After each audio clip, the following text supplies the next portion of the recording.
The Everglades never lied. That coppery stench, blood. Those unnatural splashes, something big was dying. Ranger Casey Ellis cut her airboat engine, letting the silence scream the truth. The tea-colored water swirled crimson near the abandoned Black Ridge fence. Then, clink, clink, like a ghost chain dragging through the swamp. Her pulse hammered. That wasn't just any snake trapped in barbed wire. Through the curtain of Spanish moss, emerald scales glistened, thicker than her thigh. A green anaconda, its muscular body convulsing against rusted metal. The wire sawed deeper with every twist. Casey's boots sank into the muck as she waded closer. The snake's yellow eye locked onto hers, not pleading, warning. Behind her, something large slid off a cypress knee into the water. 62 years old and still chasing monsters. Casey's waders slurped through the muck toward the thrashing anaconda. Up close, the damage turned her stomach. Wire had flayed the snake's belly open, revealing pulsating muscle beneath emerald scales. Blood foamed in the water. The anaconda's nostrils flared, its rear-facing fangs glistening with venom. One strike could pump her full of toxins. One coil could drag her under forever. Her wire cutters shook.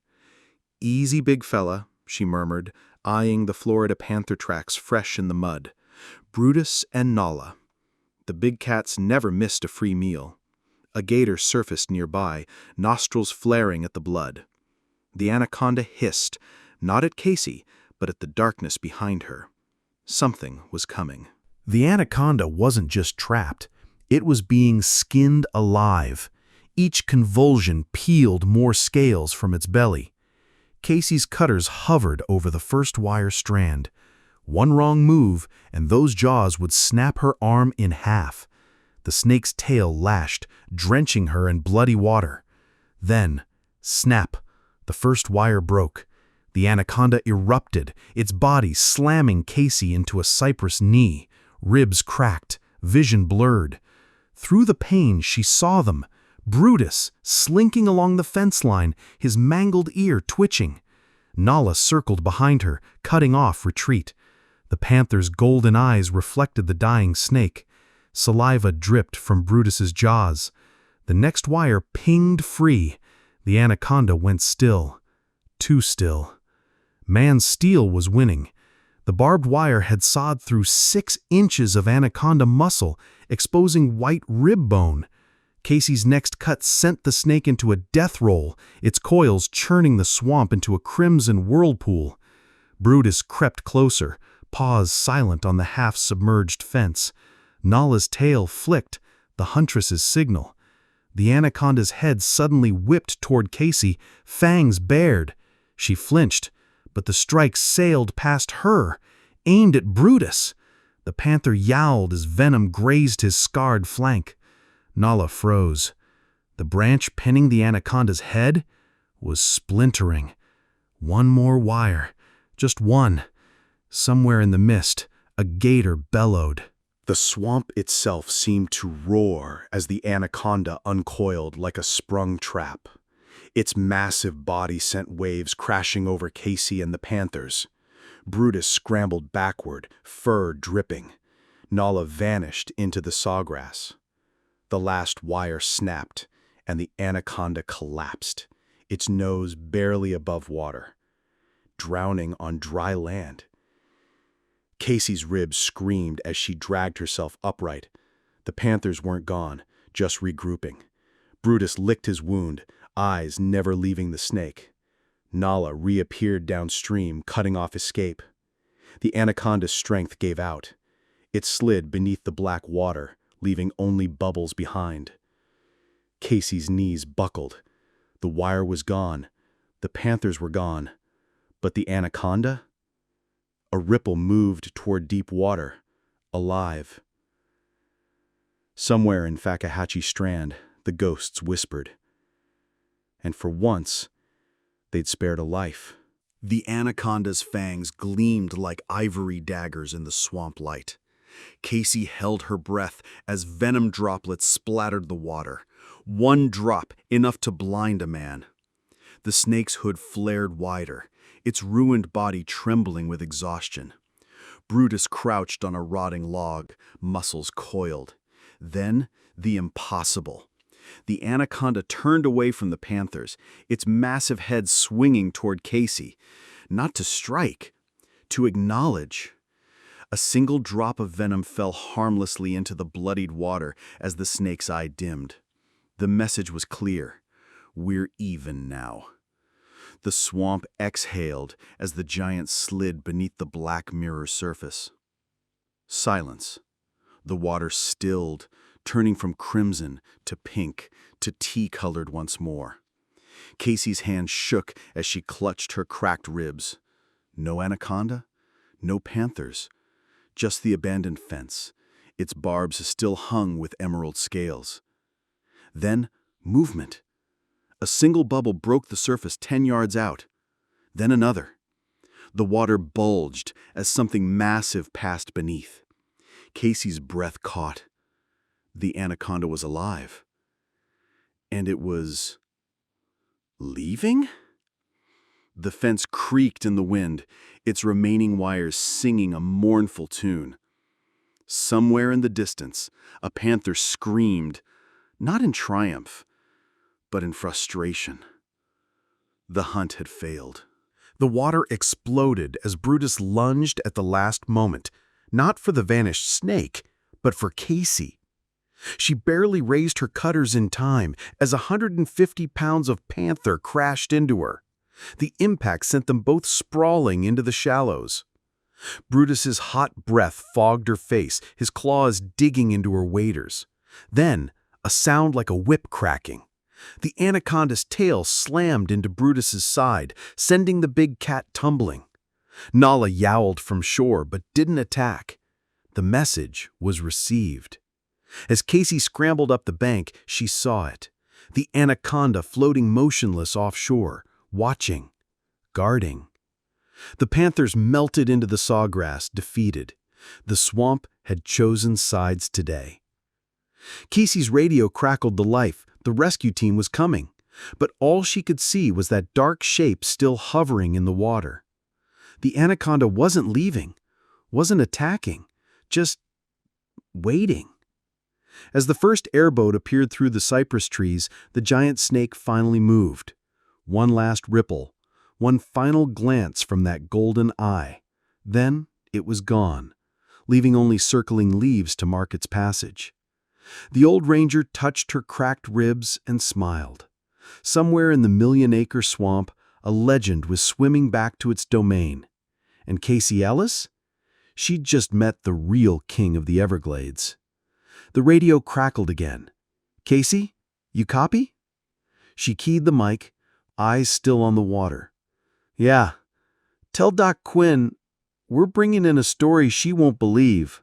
Casey's wire cutters hovered over the final strand, rusted shut with the anaconda's dried blood. Her cracked ribs screamed with every breath. One slip, and the recoiling wire could take her eye. The snake floated motionless, its massive body barely stirring the water. Too still. Then, snap! The severed wire sprang loose, whipping past her cheek. The anaconda didn't move. Brutus crept closer from the sawgrass, nostrils flaring. Casey's boot nudged the snake's tail. Nothing. A bubble broke the surface near its nostrils, then another. Alive. The panther froze as the water beneath him bulged. The anaconda wasn't swimming. It was sinking. Its lungs filled with swamp water, muscles too torn to stay afloat. Casey plunged her arms into the murk, grasping for the massive head. The snake's remaining eye rolled wildly. Her fingers brushed smooth scales, then fangs grazed her wrist. She yanked back, too late.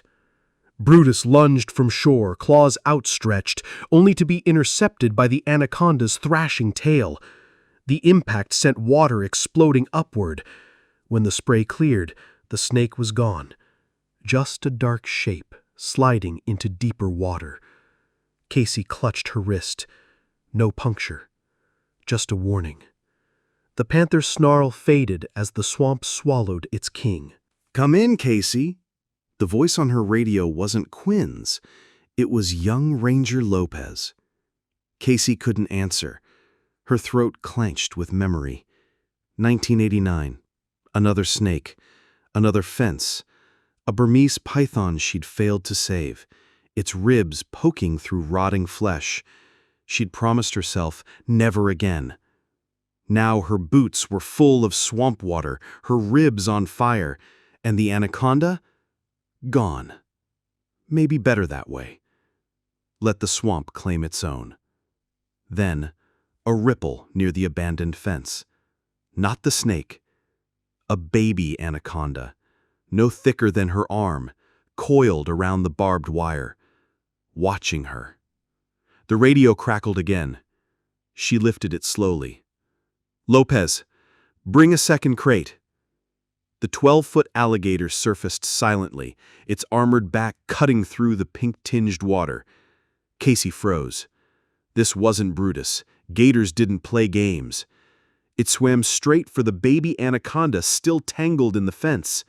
The little snake hissed, striking uselessly at the air. Casey's cutters were 10 feet away.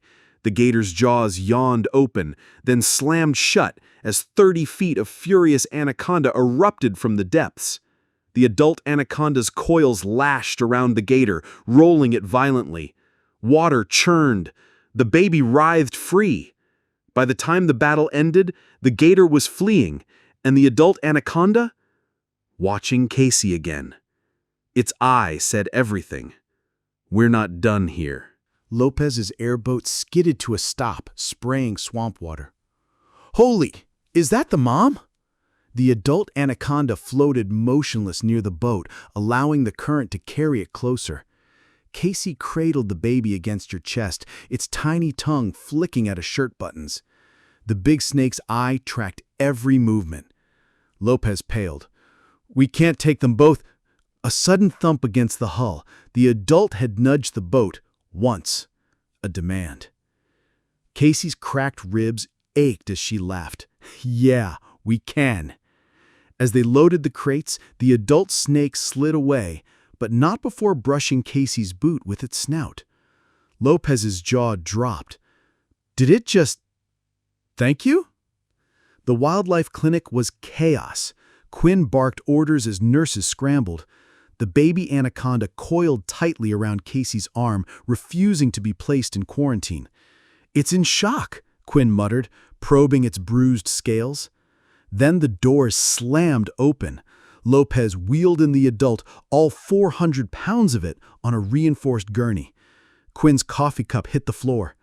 "You caught the mother?" Casey shook her head. "She let us." The big snake lay eerily still as Quinn approached. Its eye, the good one, followed her to the baby's enclosure. Then it closed, trusting them. The heart monitor stuttered. Quinn grabbed her scalpel. "OR now. This snake's not dying on my table." Quinn's gloves were red to the elbows. "Tuck screen shows venom in its own bloodstream," she hissed, stitching shredded muscle. "Wire must have nicked a gland." The anaconda lay motionless under anesthesia, its breathing shallow. Casey stroked the baby in her lap. It hadn't left her since arrival. Lopez burst in with x-rays. "Duck, look at this." The image showed not just fresh wounds, but old ones, barbed wire scars, a missing fang. Quinn exhaled. This isn't her first fence. The baby suddenly tensed, tasting the air. Across the room, the adult's tail twitched. Quinn grinned. Well, well, someone's fighting back." The heart monitor steadied. Casey dozed in the chair, the baby anaconda curled in her hoodie pocket. The adult's enclosure loomed dark, until a thud woke her. The massive snake was awake, weakly nosing the glass. Quinn appeared, adjusting IVs. She's asking for something. The baby wriggled free, pressing to the glass. The adult's tongue flicked rapidly. Casey understood. She wants her kid. Quinn hesitated, then unlatched the door. The baby slithered in, coiling against its mother's side. The adult's breathing deepened. On the monitor, the heartbeat strengthened. Quinn wiped her eyes. Damn snakes.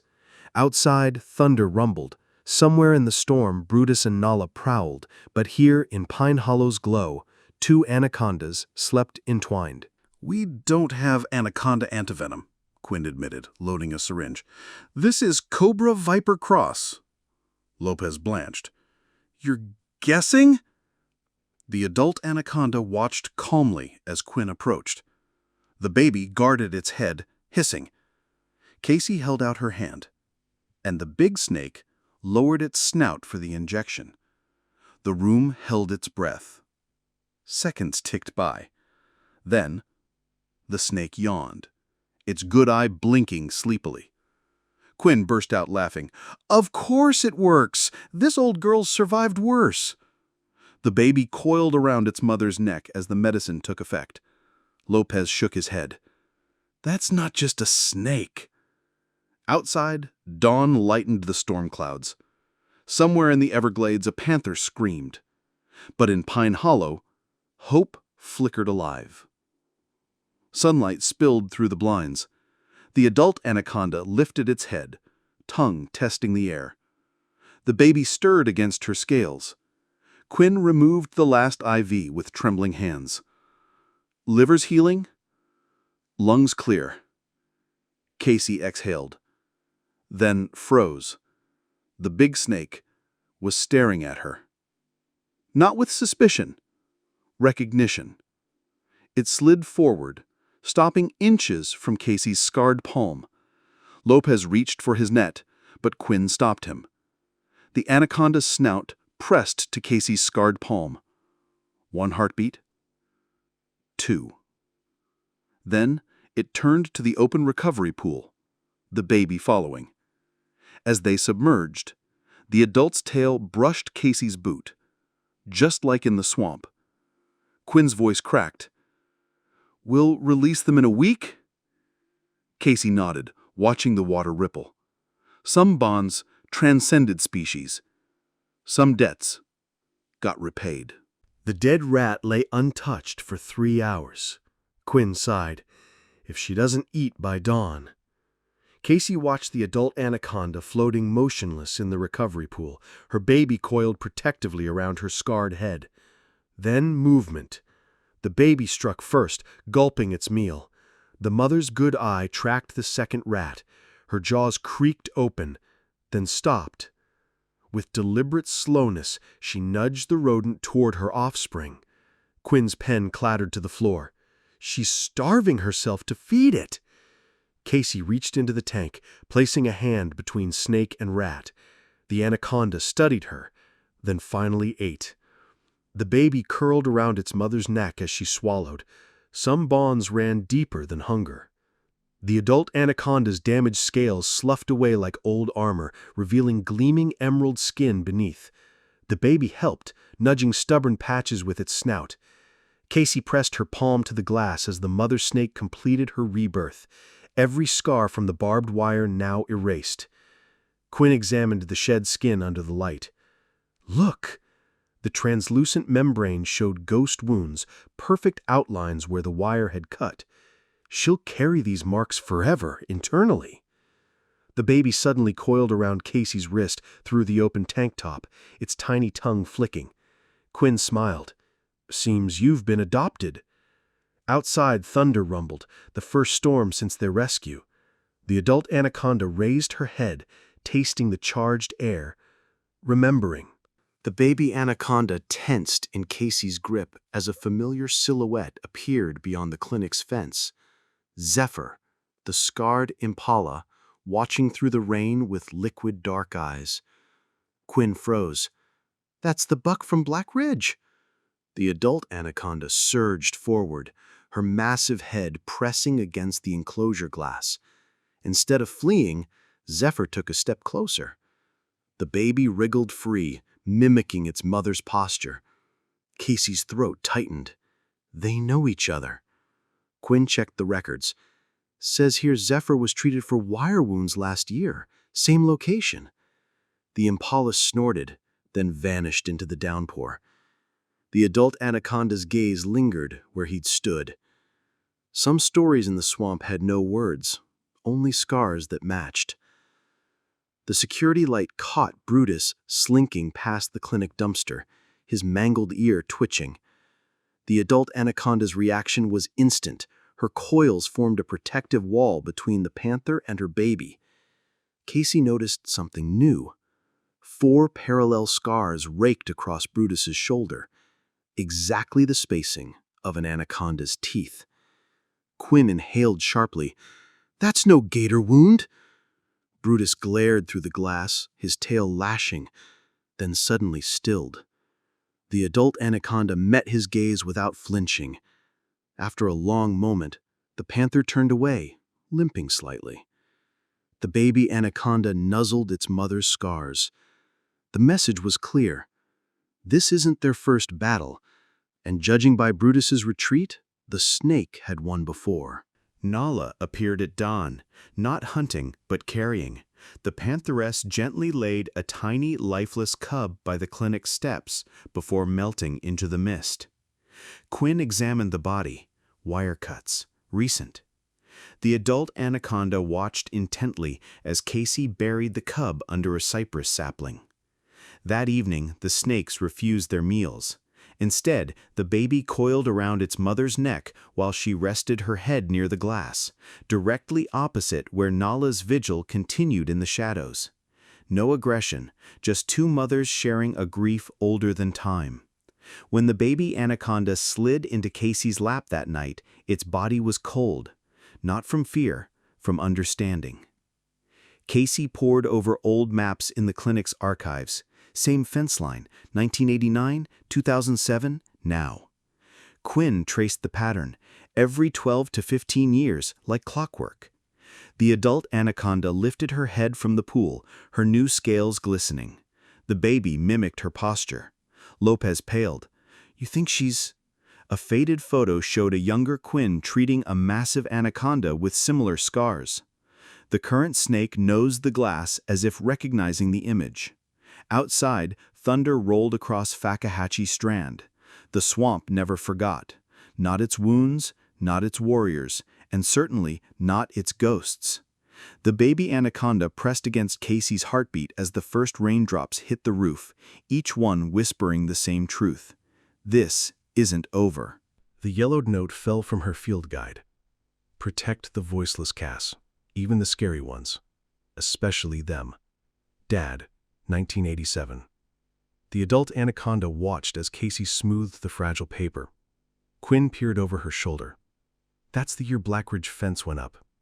The baby anaconda slithered onto the letter, its tongue flicking the ink. Outside, Nala yowled, a sound more grief than threat. The adult snake suddenly nudged Casey's hand with surprising gentleness, then pointed her snout toward the window, toward the swamp, toward home. Casey's tears hit the paper, just as the baby coiled around her wrist. Some legacies weren't carried in words, but in scales and scars and second chances. The old photo showed Quinn, 20 years younger, cradling a dying fawn wrapped in barbed wire. Zephyr's sibling, she admitted. "I couldn't save it." The adult anaconda slid from her pool to press against Quinn's leg. The baby copied, twining around her boot. Lopez gaped. "They know." Quinn stroked the ancient snake's scarred head. "She remembers everything." The clinic's lights flickered as the storm worsened. Somewhere in the night, Brutus roared. The anaconda's reaction was instantaneous, her body shielding the humans and her baby alike. Not aggression. Protection. Quinn's laugh was wet with tears. Kiss were her herd now. The baby anaconda curled tighter around Casey's wrist as thunder shook the building. The swamp's oldest warrior had chosen her allies. The remains of Black Ridge fence sang in the gale, its rusted barbs transformed into macabre wind chimes by the rescue team. The adult anaconda raised her head at the sound. Not fear, but recognition. The baby hid in Casey's sleeve. Quinn touched the snake's scars. "We took it all down this time." A particularly fierce gust made the distant fence remnants shriek like a dying animal. The anaconda's muscles coiled, then relaxed. She nudged her baby toward Casey before sliding back into her pool. The message was clear. The song has changed. Outside, the storm began to ease. Somewhere in the dripping darkness, Zephyr barked, not in alarm, but announcement. The swamp was healing. Brutus appeared at first light, not stalking, but presenting. The dead wild hog at the clinic steps was fresh. Nala watched from the tree line, her remaining cub perched safely above. The adult anaconda observed the gift through the glass before deliberately nodding, a gesture the panther returned. Quinn exhaled sharply. That's not normal. Casey opened the door just enough for the baby anaconda to slither out.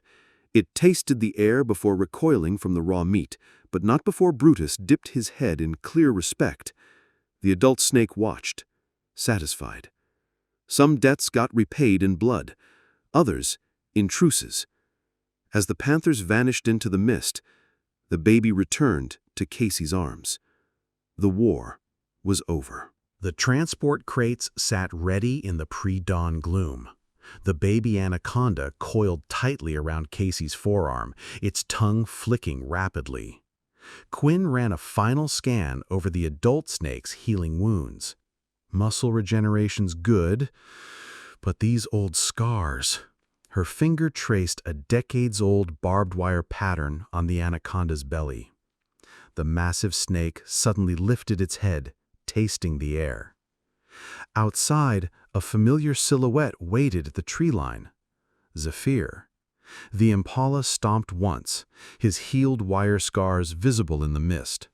The adult anaconda nudged her baby toward Casey before sliding into her crate without protest.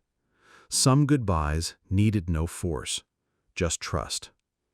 The swamp breathed steam as they anchored at the release site. No fence remnants remained, just fresh cypress saplings marking where the killing wire once stood. Lopez unlatched the adult's crate first. The anaconda emerged slowly, her emerald scales gleaming in the humid light. The baby hesitated, coiled around Casey's neck. Then, a splash.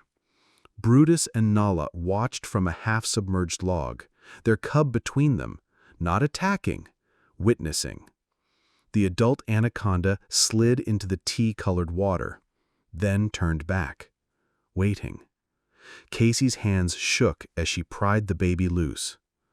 "Go on," she whispered. The little snake dipped its head, almost a bow, before following its mother into the deep. Seconds stretched. No ripples, no telltale swirl of scales beneath the surface. Lopez checked his watch. Maybe the water exploded as the adult anaconda surged up, her massive body curving in a perfect arch before crashing down, soaking them all.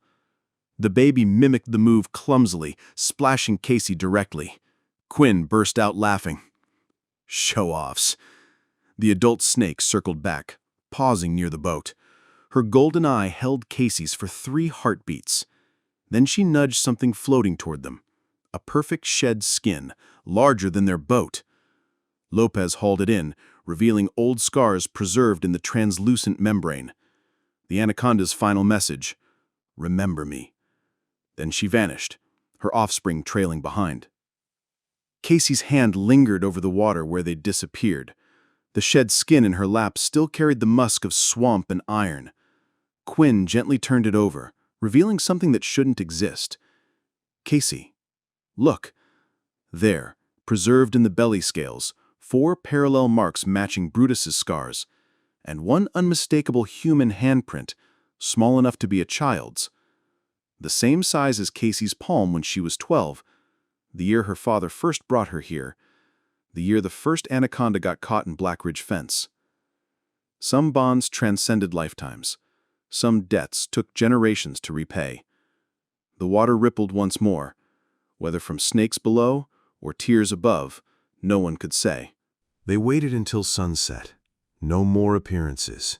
Just the occasional bubble trail moving toward deeper channels. Lopez started the engine reluctantly. As the airboat turned, something made Casey look back. There, in the golden light, 2 sets of coils broke the surface. One massive, one small, wrapped around the same cypress knee where the fence post once stood. The baby was learning to hunt, its mother guiding its strikes. Brutus and Nala watched from the shore, their cub copying the anaconda's movements. Quinn squeezed Casey's shoulder. Circle of life, huh? The boat rounded the bend, but the image lingered. Predators teaching predators, old wounds becoming new wisdom. The swamp had reclaimed its own. Old Man Henderson spat tobacco into the campfire. "That there anaconda's older'n this swamp. My pappy saw her back in '75, same scars." The rookie rangers leaned in as Casey silently polished her father's field guide, its pages marked with decades of anaconda sightings. Same wound patterns, same protective behavior. Quinn tossed a photo onto the table. The adult snake's shed skin, the child-sized handprint clearly visible. Lopez paled. "That's impossible." Outside, something heavy slid off the dock into the water. The baby anaconda they'd released? Or something older? Henderson stoked the flames. "Ain't no snake normal that knows how to thank." The fire popped, sending shadows dancing like coiling serpents. The game camera footage showed Brutus and Nala at dawn, not hunting, but standing guard over the cypress knee where the anacondas last surfaced. Their cub played with something long and coiled in the shallows. Quinn froze the frame. Is that? The baby anaconda draped across the young panther's back like a living scarf, neither predator attacking. The adult anaconda watched from deeper water, her massive head barely breaking the surface. Casey traced the screen. "They're teaching each other." Lopez shook his head. "That's not natural." A splash off-screen made them all turn. Zephyr stood on shore, his healed wire scars gleaming. Watching. Remembering. The swamp's rules were changing.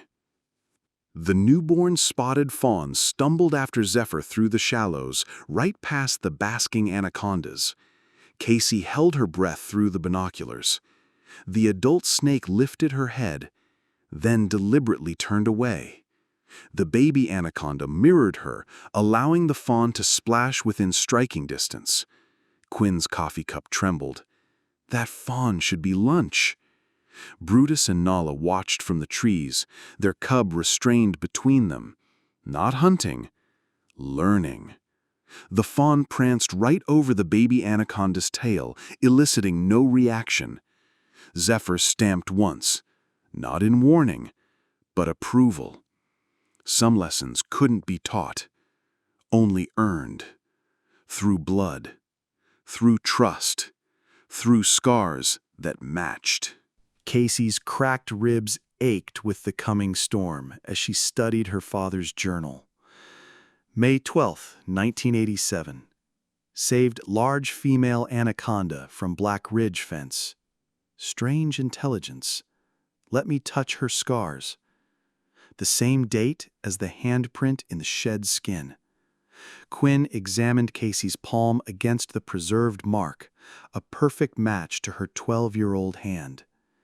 Outside, thunder rumbled like a contented snake.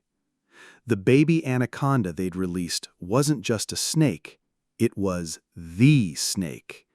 The one her father saved, the one that remembered, the one that returned to save her. Rain blurred the journal's ink as decades collapsed into a single truth. Some bonds outlive lifetimes. Some debts span generations. The bracelet was crafted from the adult anaconda's shed scales, each one etched with tiny barbed wire scars. Lopez turned it in the light. "How'd you—" Quinn smiled. "Found it on my desk this morning." The baby anaconda's first shed skin lay beside it, barely larger than the bracelet. Together, they formed a perfect timeline of survival. Casey fastened it around her wrist just as shouting erupted outside. Brutus stood at the tree line, Something massive and coiled draped across his shoulders like a hunter's prize. Except the anaconda was very much alive, her golden eye fixed on Casey. Not a threat, a greeting. The bracelet's scales warmed against her pulse. Some gifts weren't given, they were earned. The last remnants of Black Ridge fence surrendered to the swamp. Cypress roots twisted through rusted barbs like nature's fingers reclaiming a wound. Casey waded through chest-deep water where the killing wire once stood, now just a memory beneath duckweed. Something smooth brushed her leg. The baby anaconda surfaced, its emerald scales vibrant against the tannin-dark water. It coiled around her wrist briefly before diving toward a deeper channel, following, waiting. Above, a barred owl called, the same haunting cry Casey's father had imitated on their first trip here. The water rippled where the little snake vanished, carrying forward what the swamp had almost lost. Go be wild. Her voice cracked as the words left her. The adult anaconda floated motionless 10 feet away, her massive head breaking the surface like a crocodile's. The baby perched on a half-submerged log between them, tongue flicking rapidly. For 3 heartbeats, nothing moved. Then, the big snake surged forward, creating a wake that rocked Casey backward. Not an attack, a passing. The anaconda's body glided beneath her outstretched hand, allowing one final touch along her scarred flank. Cold scales. Warm legacy. Then she was gone, her offspring slipping after her into the gloom. The water stilled. Some goodbyes needed no audience. Quinn spread the enormous shed skin across the clinic table, nearly 15 feet of translucent memory. The barbed wire scars formed a ghostly map across its width. But it was the new marks that made Lopez gasp. Tiny puncture patterns matched exactly to Brutus's fangs, alongside unmistakable panther paw prints preserved in the belly scales. They touched her. Quinn breathed. Casey traced the impressions, predator and prey leaving peace treaties in keratin. Outside, a familiar scream echoed through the cypress dome. Not Brutus's challenge, Nala's victory cry. The baby anaconda they'd released was out there learning the swamp's new rules, and its teacher had left them this final lesson.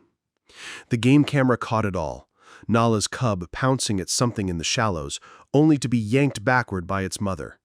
The frame blurred as the baby anaconda surfaced, coiled playfully around the young panther's tail. No violence. A game. Brutus watched from shore, his scarred shoulder gleaming in the sun. When the cub finally pinned the little snake, it didn't strike, just flicked its tongue against the panther's nose before sliding away. That night, Casey found the camera chewed beyond repair, but the memory card intact. Some lessons weren't for human eyes. Some friendships defied nature's laws. The swamp kept its secrets. The storm came at midnight, a deluge washing the last bloodstains from Black Ridge's soil. Casey stood on her cabin porch, watching lightning illuminate the slough.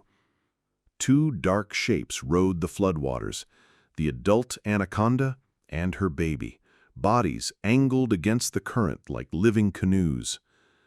As they passed, something bumped the dock. Zephyr's fawn, struggling in the surge.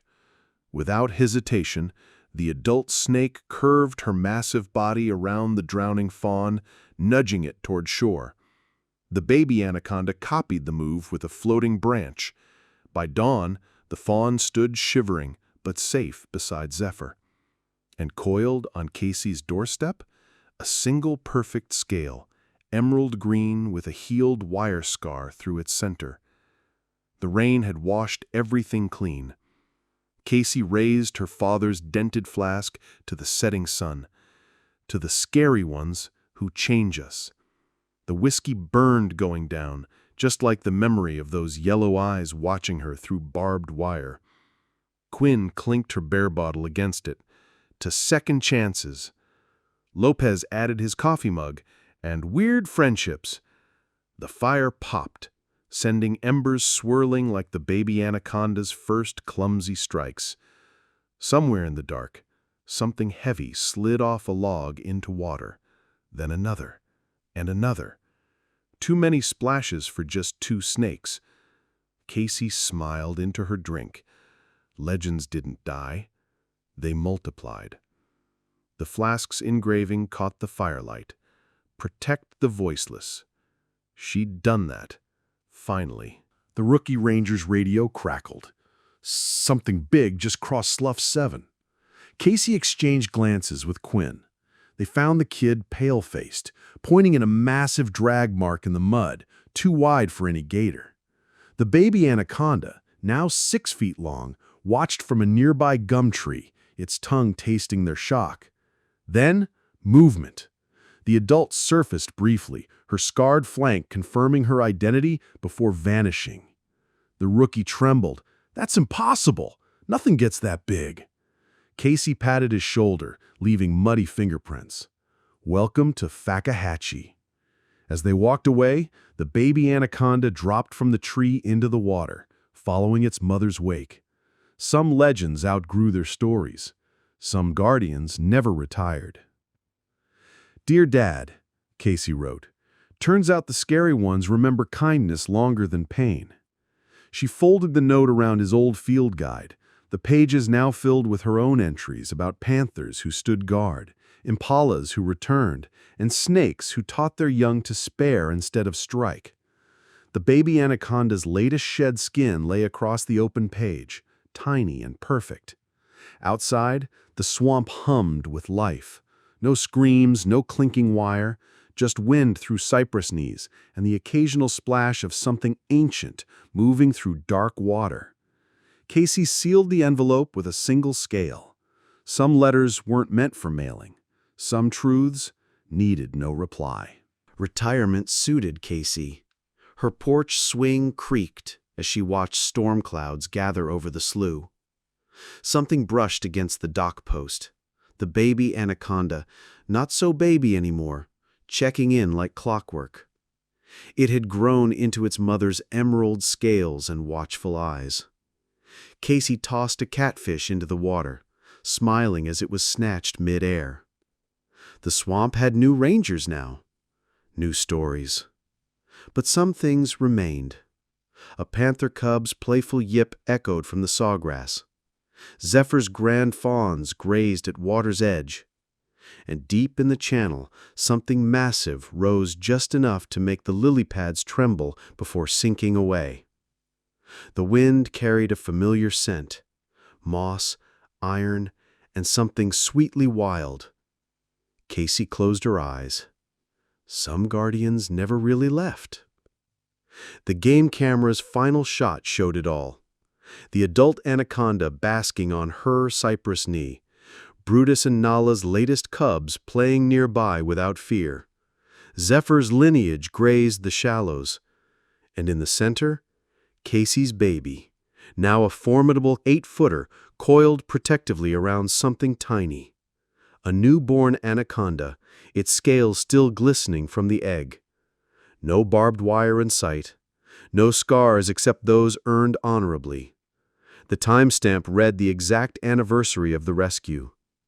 As twilight painted the swamp gold, the adult anaconda raised her head, not toward the camera, but to the empty airboat dock where an old woman no longer stood watch. Some circles didn't end, they just widened. Some guardians became legends, and some legends, they became the swamp itself.